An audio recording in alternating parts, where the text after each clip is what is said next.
बिस्मिल्लाहिर्रहमानिर्रहीम। I am Jain and you are watching Techpedia by Jain. In this video मैं आपको ये बताऊंगा कि आप किस तरह एमएस वर्ड के अंदर, माइक्रोसॉफ्ट वर्ड जिसमें हम अपने मोस्ट ऑफ द डॉक्यूमेंट्स लिखते हैं, उसके अंदर आप किस तरह रिबन को हाइड कर सकते हैं। For most of the time जितने भी हमारे ऑप्शंस होते हैं टैब्स के अलावा, वो हमारे रिबन में होते हैं, जहाँ हम डिफरेंट टाइप्स ऑफ वर्ड्स करते हैं एमएस वर्ड में।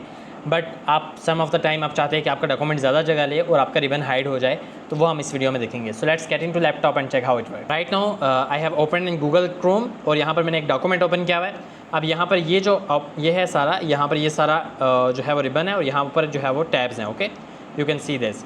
अब यहाँ पर मैंने क्या करना है कि सिंपली किसी भी टैब के ऊपर आप जाओगे और यहाँ पर बिल्कुल रिबन के ऊपर बिल्कुल राइट पे यहाँ पर कॉर्नर पे एक ऑप्शन है रिबन डिस्प्ले ऑप्शंस। आप इसके ऊपर क्लिक करोगे और यहाँ पर नीचे एक ऑप्शन होगा शो टैब्स ओनली। ओके, आप इसके ऊपर जैसे ही क्लिक करोगे तो आपका रिबन यहाँ से रिमूव हो जाएगा, आपको हाइड हो जाएगा। अब जैसे इसके ऊपर क्लिक करोगे तब आपको शो होगा।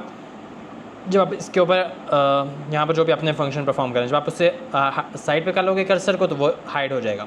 So this is how it works. अब अगर आप इसे दोबारा यहाँ पर लाना चाहते हो तो दोबारा आप इसके ऊपर क्लिक करोगे और ऑलवेज शो रिबन के ऊपर क्लिक करोगे तो यहाँ पर ये दोबारा से शो होने लग जाएगा। Okay, so this is how it works and I hope so you like this tutorial. Thank you for watching and subscribe for such amazing tutorial. If you find this video helpful, don't forget to like, share and subscribe our channel for more such videos. See you in the next video. Thanks for watching.